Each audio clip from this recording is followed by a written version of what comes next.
On Larry King Now, the Dalai Lama, the spiritual leader, on his recent meeting with President Obama. He very much support my way of approach, not seeking separation, but remain within the people of China. Discussing global issues. I think 20th century become like century of violence, use force immensely, never solve problem. Plus, do you think we will ever see a female Dalai Lama? Yes, that's very possible. All next on Larry King Now.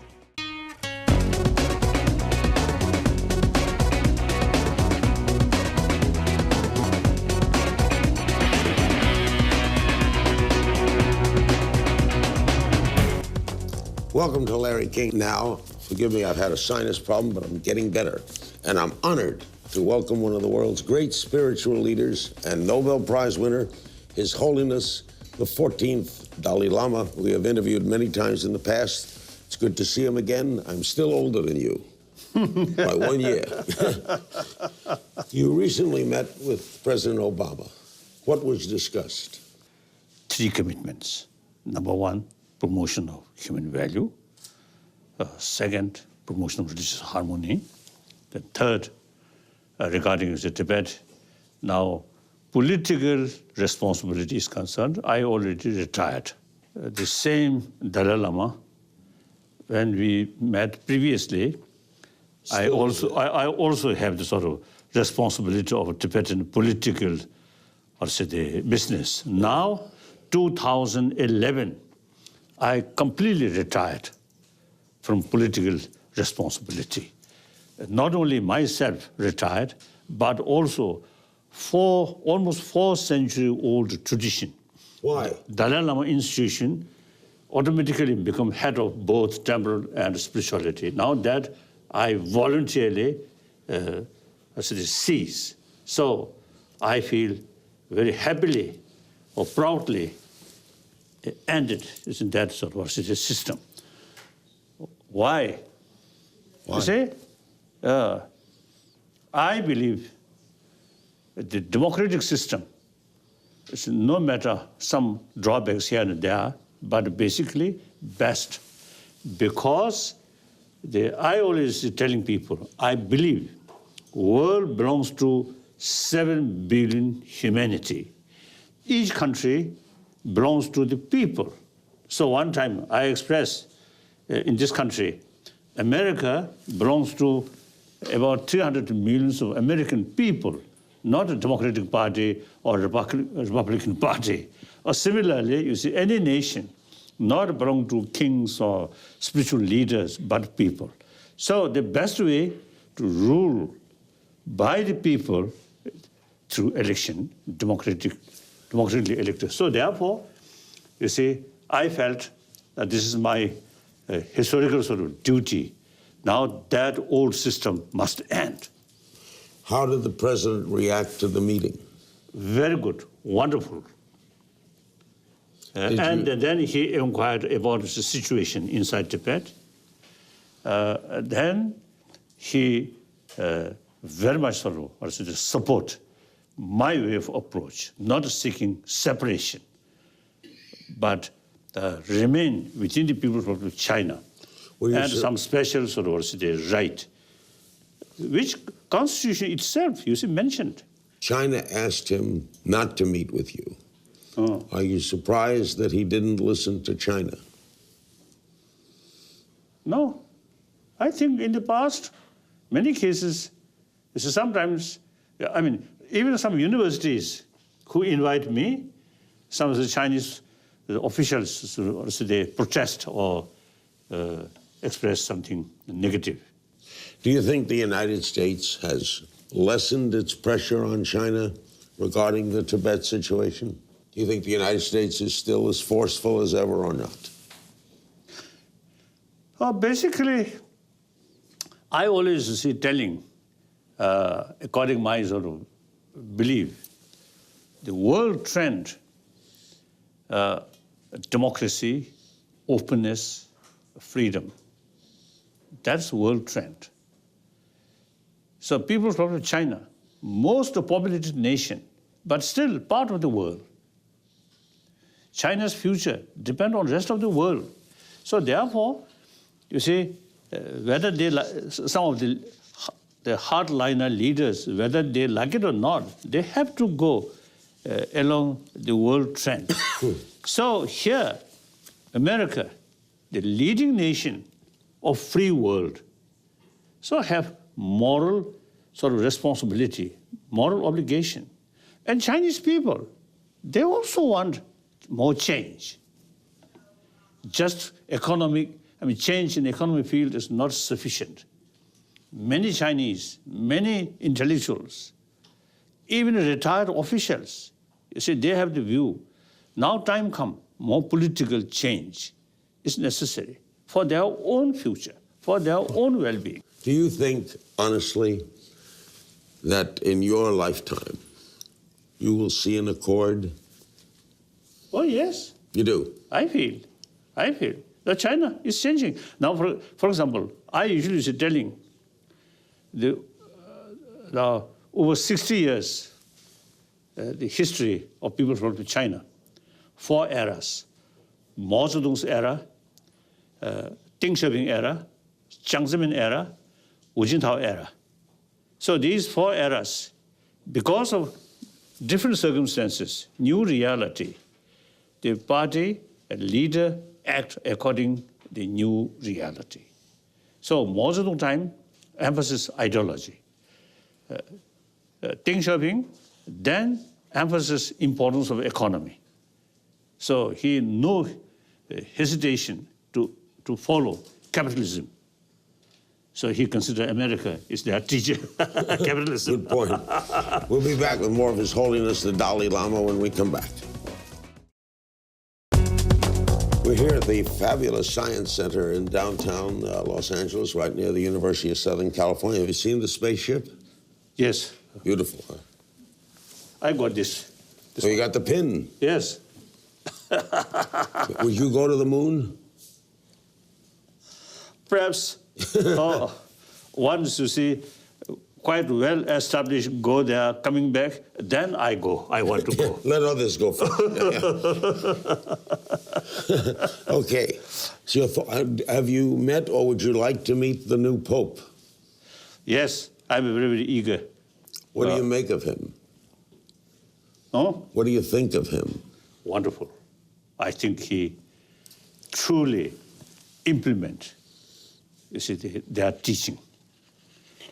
The one thing I admire, his dismissal on German, I think, bishop.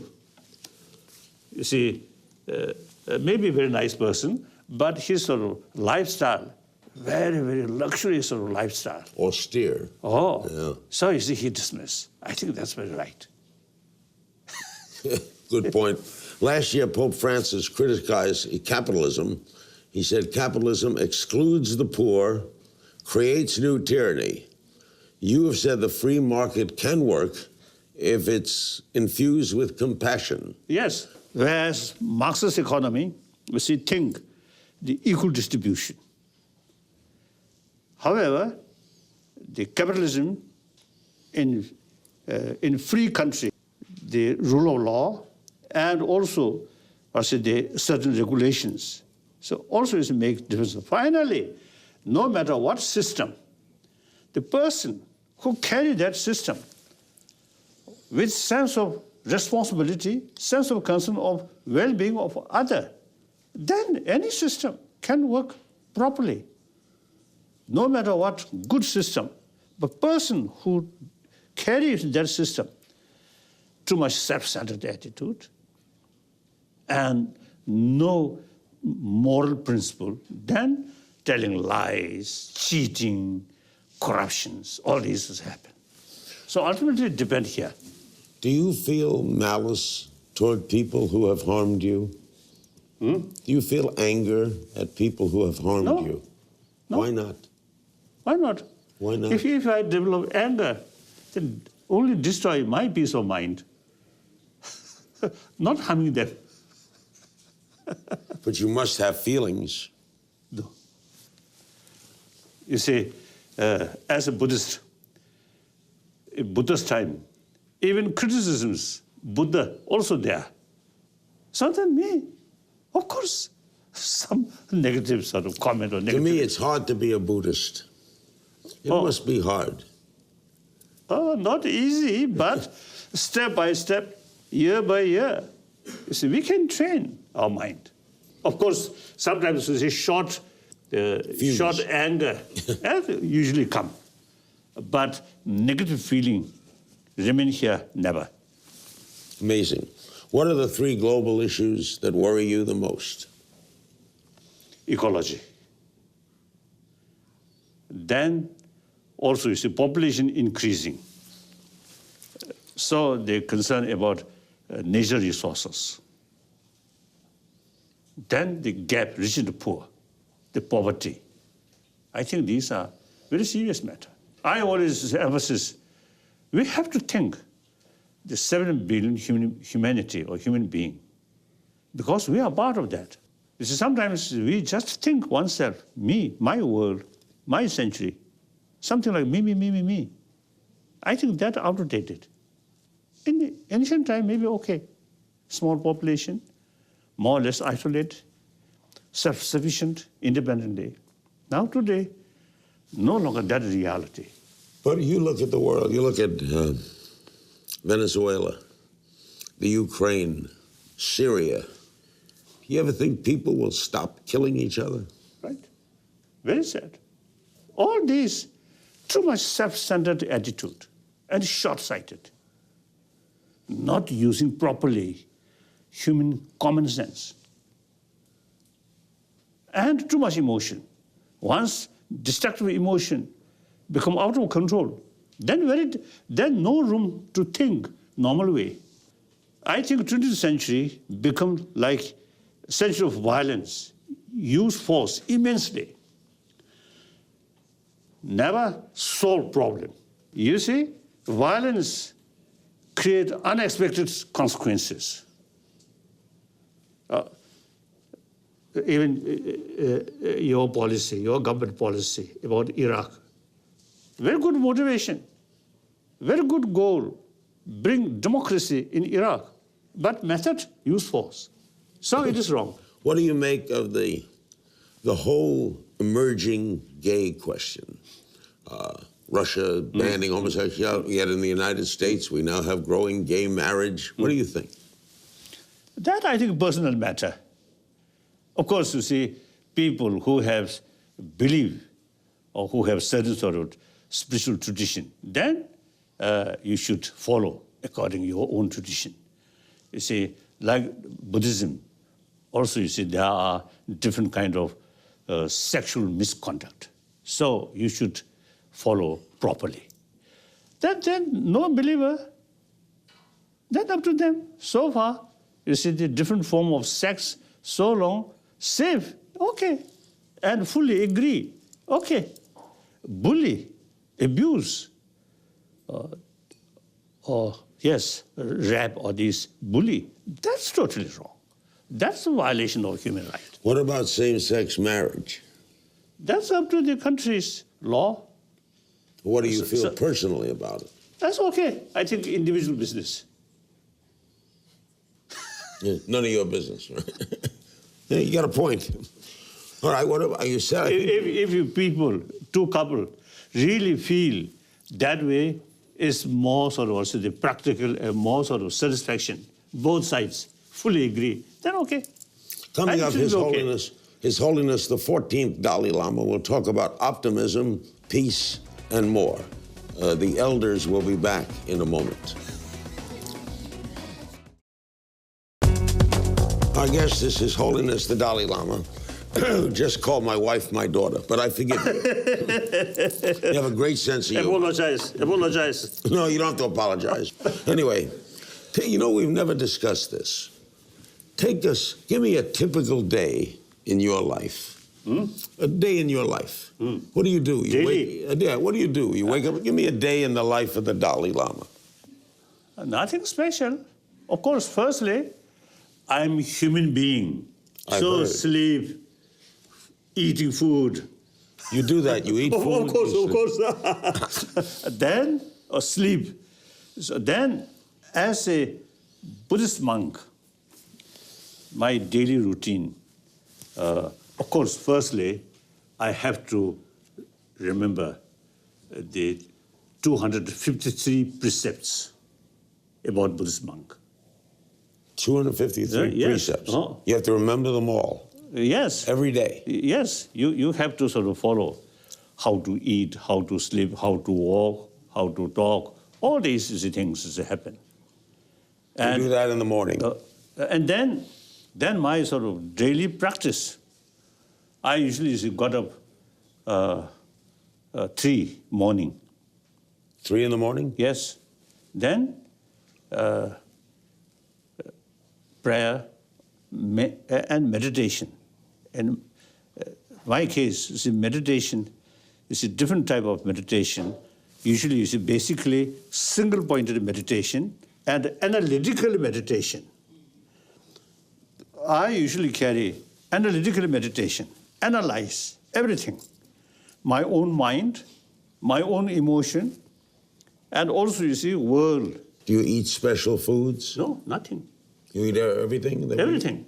One time in South India, when I visit, the host asked me what special sort of arrangement about my food. Then I answered, we Buddhist monk like pig. Whatever you get, we will accept. You would eat pizza? Huh? You eat pizza? Pizza, yeah, Italian. Pizza?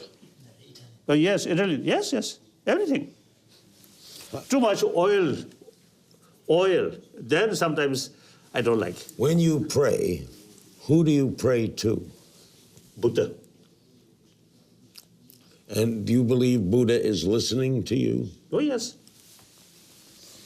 But the Buddhist concept, even Buddha himself, you see, stated, "Oh, my follower, monks, scholars, should not accept my teaching out of faith, out of devotion, but rather thorough investigation and experiment."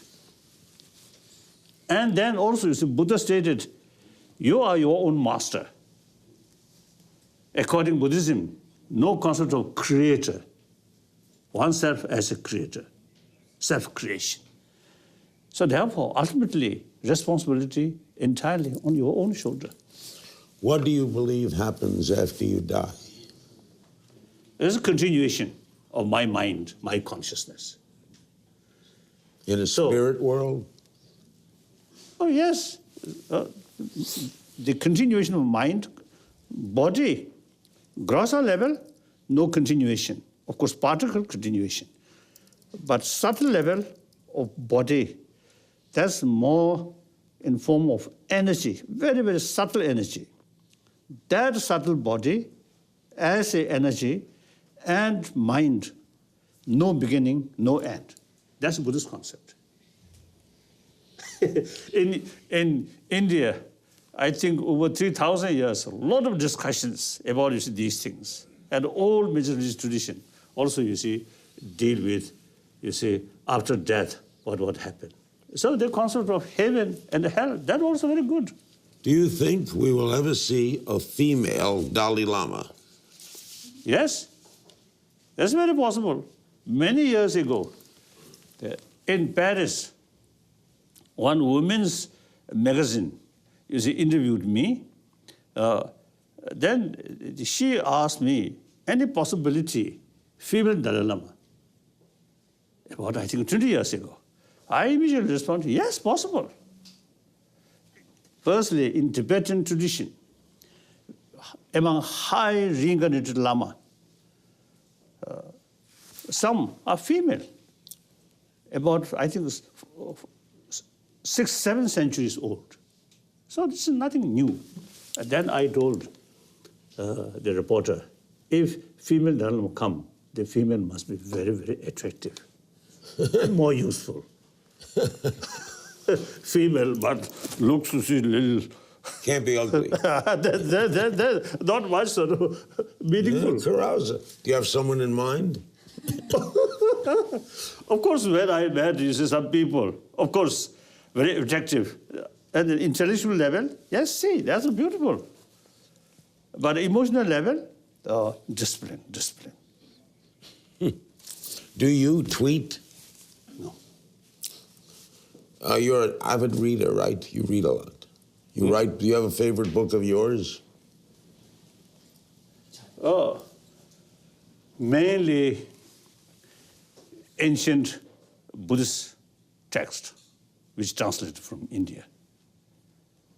I think 2nd century, around that period, then Nalanda institution in India, they're highly developed. So a lot of, I think through few centuries, a lot of great thinkers, philosopher, and a logician used to come that institution. So their writing is main also textbook. His Holiness will answer your questions right after this. We're back with His Holiness, the 14th Dalai Lama. Do you have is there a successor in mind? No. As early as 1969, one of my official formal statement, I stated, the very institution of Dalai Lama should continue or not up to Tibetan people. If such a sort of time, majority of the people feel this institution now no longer relevant, then institution automatically cease. So I have no concern. It's up to the people. Yes, up to people. You said you did. You said you did. And also, you see, now in the past, Dalai Lama institution is politically also significant. Now, no longer. Yeah, you said that.